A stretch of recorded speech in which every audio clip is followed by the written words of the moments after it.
Ali bersuat ke Hasan, Hasan ke Husain dan seterusnya, kenapa itu harus dipenuhi? Mungkin sedikit ini bisa disampaikan. Ya, mungkin cuma sedikit aja. Dan saya sekarang sudah bergeser dari penelitian historis saya kepada keyakinan orang Syiah. Jadi menurut orang Syiah, Rasulullah berwasiat kepada Imam Ali, dan itulah tema disertasi saya. Tidak ada yang lain. Dan menurut orang Syiah, Ali pun kemudian berwasiat kepada Hasan, Hasan berwasiat kepada Husain, dan mereka biasanya menunjukkan dalil-dalil dari buku ahli sunnah juga. Misalnya dalam kitab Ya Nabiul Mawaddah, bahwa menurut Nabi SAW, orang-orang itu yang kemudian menjadi imam itu emang sudah disebutkan oleh Nabi. Salah satu dalil juga misalnya tentang pengangkatan yang 12 imam itu adalah hadis dalam Sahihul Bukhari dan Muslim. Sahihul Bukhari dalam Kitabul Imarah, dan Muslim kalau saya tidak salah Kitabul Hukumah atau terbalik. Dan ya, di situ dikatakan agama ini insya Allah akan terus tegak selama lewat di hadapan mereka 12 khalifah. Dalam Sahih Muslim, Bukhari 12 amir. Begitu juga dalam Sahih Muslim. Jadi mungkin berdasarkan itulah. Tapi sekali lagi ini di luar, mohon maaf, luar penelitian saya. Mungkin saya anjurkan juga kalau ada peneliti lain yang bermaksud untuk mendapat risiko di demonstrasi, melakukan penelitian lagi tentang pewarisan wasiat dari Hasan kepada Husain dan selanjutnya. Ya, jadi saya ingin katakan juga bahwa itu interpretasi Sunni memahami hadis tadi, tetapi ya, kalau Sunni tidak memahaminya juga seperti itu ya. Saya kira seperti itu, Pak. Ya, terima kasih. Terima kasih, Pak. Penguji keempat, jajaran para promotor dan co-promotor. Pertama, Bapak Profesor Dr. Phil H. Kamarudin Aminemah, waktunya 7 menit, Prof.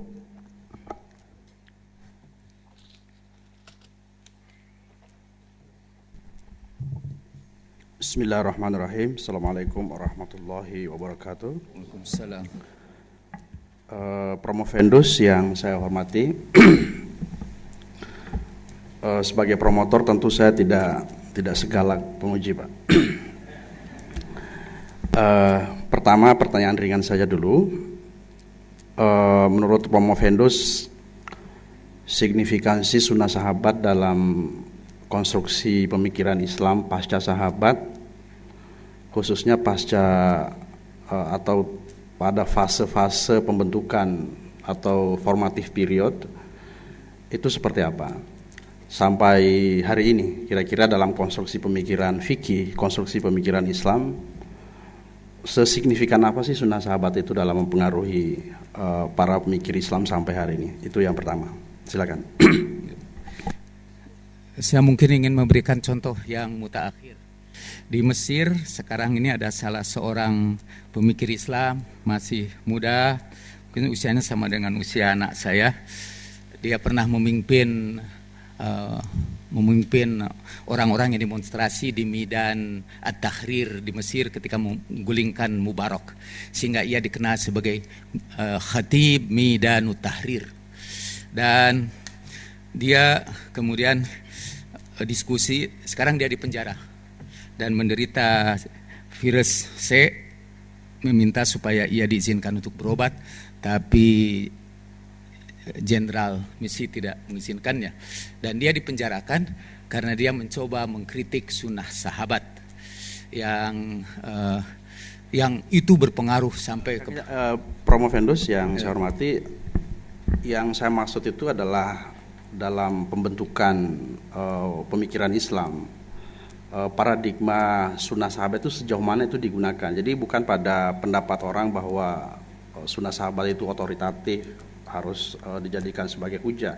Bukan itu yang saya pertanyakan. Yang saya pertanyakan adalah ini sederhana saja sih sesungguhnya. Saya juga tidak berharap jawaban begitu dalam sekali. Kira-kira signifikansi sunnah itu dalam membentuk warna pemikiran Islam dunia itu seperti apa?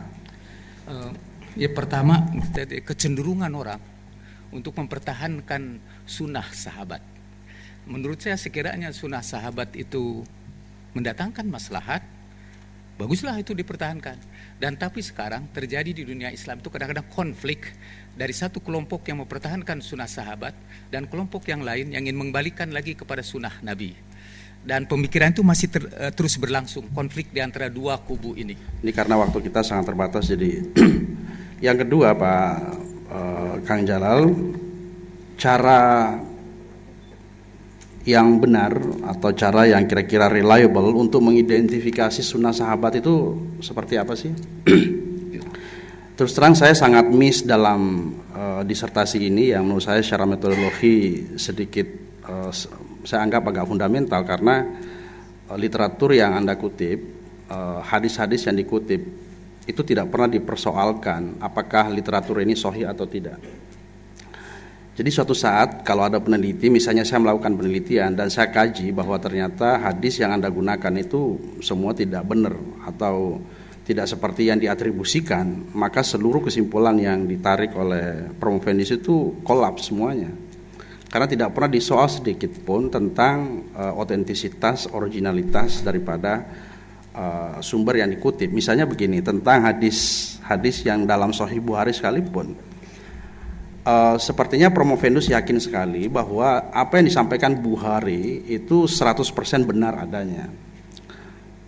Kita tidak menafikan otoritas daripada Bukhari misalnya, tetapi pertanyaan adalah cara kita mengidentifikasi sunnah sahabat. Jangan-jangan sebenarnya sahabat itu tidak seperti itu. Jangan-jangan sahabat tidak pernah mengatakan itu, tapi disandarkan kepada sahabat. Jangan-jangan itu hanya dikatakan oleh tabi'in atau tabi'in yang menyandarkannya kepada sahabat. Itu yang tidak pernah, yang saya sangat miss di sini. Karena apalagi kalau kita melihat sejarah pada masa-masa paruh terakhir abad pertama Hijriah, itu luar biasa dan itu tidak pernah disoal. Itu yang secara metodologi menurut saya perlu sedikit yang saya sedikit miss ya, karena ya sekali lagi tidak pernah dipersoalkan, jangan-jangan sahabat itu sebenarnya tidak bertanggung jawab tentang apa yang disandarkan kepadanya, apalagi Nabi. Nah, apakah semua yang dikutip ini dianggap bahwa ini sudah benar dari Nabi gitu? Jadi kelemahannya menurut saya metodologi yang digunakan di sini adalah Promovendus membangun sebuah argumen, sebuah kesimpulan yang sangat besar, tetapi tidak cukup sumber, tidak cukup metodologi untuk sampai pada kesimpulan itu. Misalnya ketika menyimpulkan bahwa Nabi berwasiat.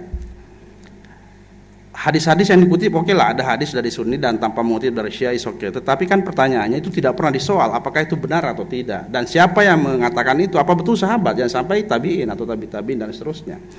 Artinya bahwa bisa, saya kira ini diskursus yang sangat masif juga diketahui oleh terutama peneliti di barat, bahwa ya ada teori projection back yang saya kira dalam ilmu hadis juga dikenal dengan teori raf'ul hadis, karena pada saat itu sesungguhnya yang paling penting bukan kapasitas tapi otoritas. Jadi kecenderungan untuk menyandarkan kepada otoritas yang lebih tinggi itu sangat masif sekali dilakukan dan ini tidak pernah disoal. Jadi saya hanya itu saja. Bagaimana tanggapan Kang Jalal?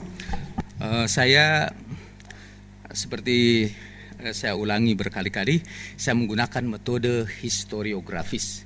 Walaupun begitu, misalnya tentang hadis wasiat, saya sebutkan penilaian para ahli jarah wa ta'dil tentang otentisitas hadis-hadis tersebut. Tapi buat saya ilmu jarah wa ta'dil sebetulnya saya agak enggan untuk menyampaikannya, tapi karena itu juga dituliskan dalam disertasi saya, mengalami mempunyai beberapa kelemahan. Seperti Bapak sebutkan tadi juga, sebagai dari penelitian orang-orang barat, isnad aja sebetulnya itu bisa jadi masalah. Jadi karena itu kemudian saya mengambil metode historis, yaitu sebuah cara dalam historiografi untuk mengecek otentisitas dengan mengumpulkan sebanyak-banyaknya data itu. Dan kemudian kita periksa konsistensinya.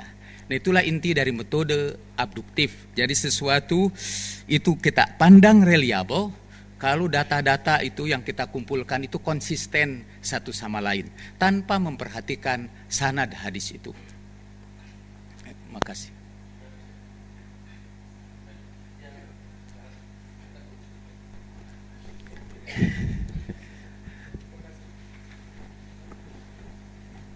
berikut kita persilakan penguji kelima Bapak Profesor Dr. Muhammad Kasim Matarema, waktunya 7 menit, Pak. Assalamualaikum warahmatullahi wabarakatuh. Pimpinan Dewan Promosi yang terhormat, Dewan Penguji dan hadirin yang saya hormati. Saudara Promovendus, sebagai ko-promotor, saya bersyukur kepada Allah. Kita sudah menuju akhir proses program studi doktoral saudara, yakni promosi doktor. Rasa syukur saya bertambah karena pasca sarjana UIN Alauddin Makassar berhasil atau sedang menunggu lahirnya disertasi yang ditulis oleh seorang yang dinilai sangat memahami dan menghayati pemikiran Islam Syiah. Sehingga disertasi tersebut tidak apa-apa saya katakan bercorak Syiah. Itu bagus. Sebab kalau ada peneliti lain berminat mencari disertasi yang bercorak Syiah, dengan gampang saya bisa bilang bahwa yang dicari ada di pasca sarjana UIN Makassar. Saudara Promovendus, bagi saya disertasi saudara sudah selesai. Sudah mau masuk ke masa lampau. Karena itu saya ingin meninggalkan disertasi saudara dan melihat lebih ke depan lagi. Untuk itu pertanyaan saya adalah, sebagai orang yang sangat menghayati corak pemikiran Islam Syiah, bagaimana pandangan Promovendus terhadap corak berpikir Muslim Sunnah dan Muslim Ahmadiyah? Selanjutnya, bagaimana pula pandangan Promovendus tentang suatu masa depan bersama bagi ketiga mazhab besar tersebut, Sunnah, Syiah, dan Ahmadiyah? Silakan. Pertama, saya kira seluruh madhab dalam Islam adalah hasil konstruksi sejarah. Sunni adalah hasil konstruksi sejarah, Ahmadiyah adalah hasil konstruksi sejarah, Syiah juga hasil konstruksi sejarah. Yang menurut saya pelajaran yang paling berharga dari sejarah itu ialah bahwa kita tidak bisa menghakimi satu mazhab itu dengan secara negatif, tetapi karena ketiga-tiganya, karena yang kita sebut ini Sunni, Syiah, dan Ahmadiyah, walaupun dalam kategori saya dari saya pemikiran Ahmadiyah itu masuknya Sunni, tapi buat saya itu semua adalah hasil konstruksi sejarah dan menurut saya memberikan kekayaan yang berharga bagi umat Islam. Jadi secara filosofis sebetulnya perbedaan-perbedaan mazhab itu akan menyebabkan setiap orang berusaha mencari, berdialog, berdiskusi.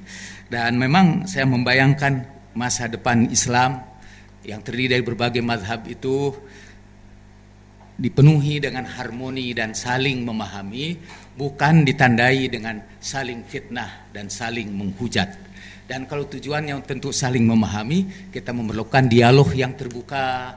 Dan mungkin ada juga kehendak saya, tidak saya maksudkan sebagai takiyah, yaitu mestinya dialog-dialog seperti ini hanya dilakukan secara akademis dan secara ilmiah, ketika fanatisme mazhab tidak masuk di situ. Jadi kita masing-masing mencarikan bukti, dan di masyarakat kita tetap hidup bersama dengan yang lain.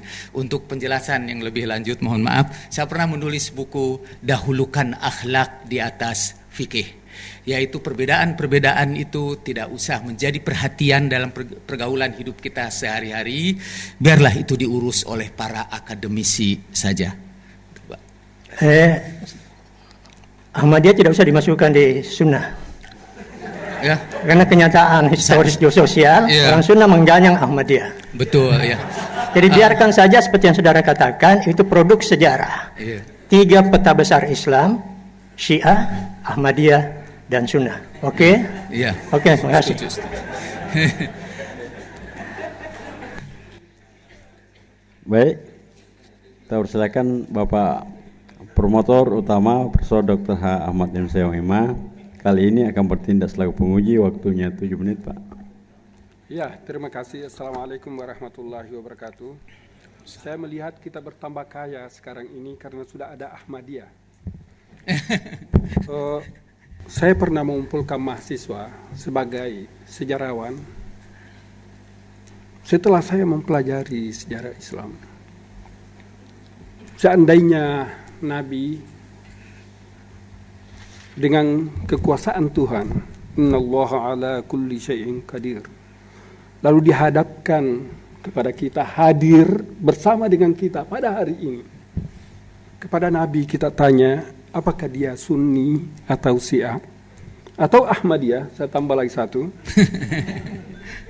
Menurut saya pasti tidak ada jawaban. Karena baik Sunni, Syiah, Ahmadiyah itu produk historis. Dia lahir dalam sejarah Islam. Apalagi kalau ditanya, ini kebetulan ada teman saya, apakah dia tarekat Satsalia? Makin Satsalia, semakin jauh lagi. Pasti tidak ada. Kita tadi telah mendengarkan, kalau saya baca tulisan Romo Pendus, ada perbedaan yang sangat jauh antara, walaupun tadi dikatakan saling melengkapi, teori jarh wa ta'dil dalam menilai hadis dan historiografi dalam menilai hadis. Bisa dikemukakan secara singkat perbedaannya? Ya. Kalau diizinkan, saya ingin memberikan contoh singkat aja. Ada berita bahwa Jokowi itu Kristen. Berita itu disampaikan oleh Fulan ibni Fulan. Dan kata Fulan ibni Fulan, maaf, yang kebetulan orang PKS, Fulan ibnu Fulan yang menyampaikan hadis itu terpercaya, sikot. Dia terima dari siapa? Dari Fulan ibnu Fulan lagi, dari kelompoknya.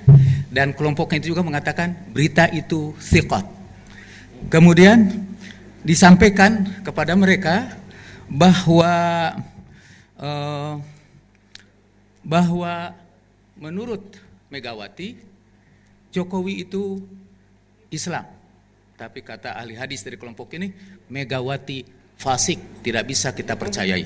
Ya. Jadi hadis itu kemudian dhaif. Siapa yang menilai? Itu ahli jarah wa ta'dil secara kelompok. Jadi ada kelompok dia.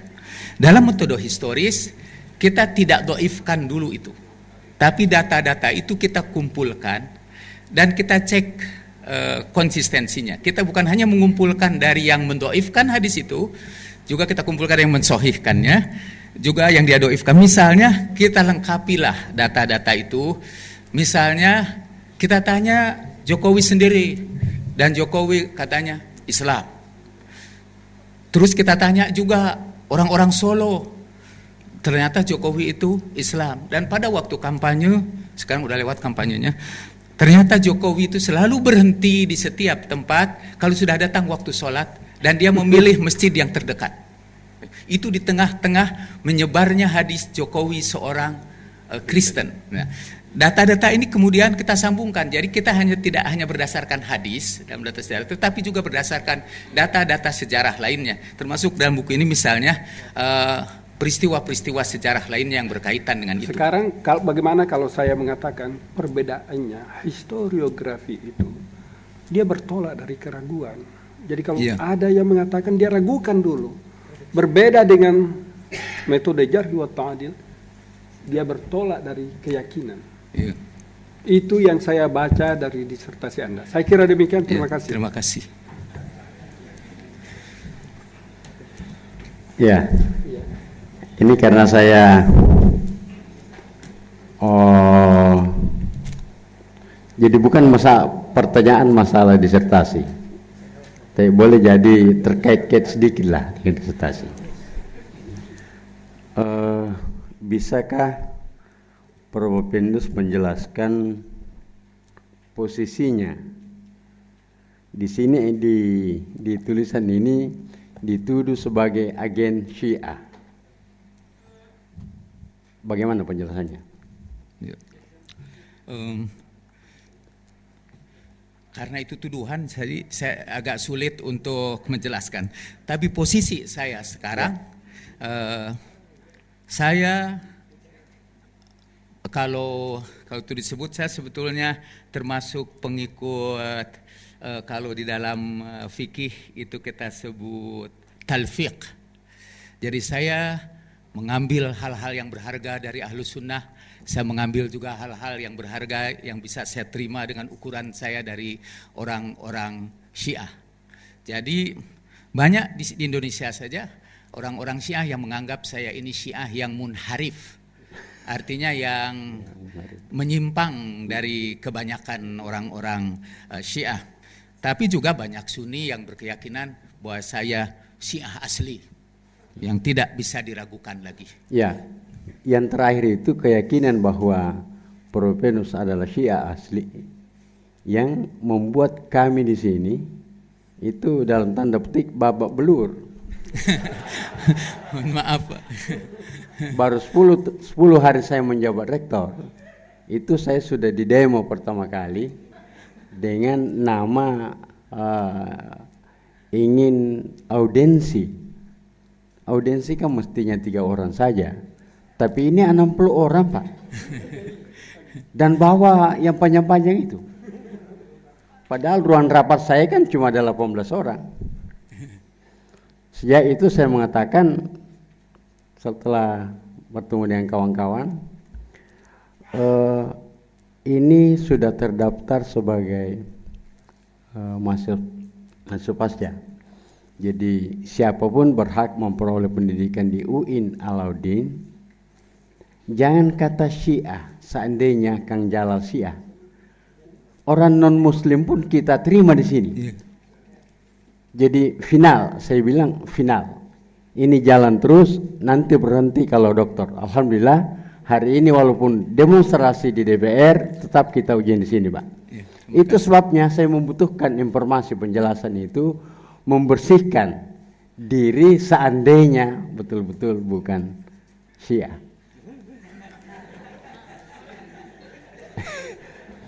Itu. Yang kedua, tadi ada mazhab Sunni Syiah, tapi di sini saya lihat ia ingin menegakkan mazhab ukhuwah. Lalu disambung seperti yang telah dicontohkan oleh Ali bin Abi Thalib. Pertanyaannya, apakah ukhuwah itu hanya Ali bin Abi Thalib? Tidak sahabat lain. Dan bagaimana itu Anda memainkan peran itu dalam posisi Anda, baik selaku mubalik, selaku dosen, sekarang selaku anggota DPR? Silakan. Karena itu mungkin saya ingin garis bawahi seperti Ali bin Abi Thalib, such as Ali bin Abi Thalib, mithla Ali bin Abi Thalib. Artinya tentu sahabat-sahabat yang lain pun punya peran dalam mempersatukan umat. Saya malah beberapa ahli fikih mengatakan bahwa ada di antara pemimpin Islam. Saya potong dulu sedikit. Karena nama Ali bin Abi Thalib itu selalu diunggulkan, Pak, maka kami bawa blue di sini. Jadi kami pernah diminta hearing ke DPRD provinsi, kami ikut, kami diminta ke gubernur, kami ke majelis ulama, malah orang majelis ulama yang datang ke kami, Pak, mempertanyakan. Itu gara-gara Kang Jalal selalu menyebut itu. Ali dan keturunannya dan seterusnya. Jadi bukan masalah sepele bagi kami, bagi Kang Jalal mungkin ya. Tapi bagi kami di sini membawa efek yang luar biasa. Dan sampai efeknya itu menghalalkan darahnya Bang Kasim, Pak Kasim, Profesor Dr. Kasim Mata. Itu bukan main-main, Pak. malam-malam jam 1:30 Pak Rektor, kami akan turun besok dengan kekuatan 2.500 demonstran. Luar biasa itu. Jadi menteror kami. Itu penyelesaian gimana? Silakan Pak. Saya secara pribadi mengaturkan terima kasih dan permohonan maaf sekaligus. Terima kasih bahwa saya masih bisa berada di sini betapapun teror menimpa Civitas Akademika di sini. Tapi saya kira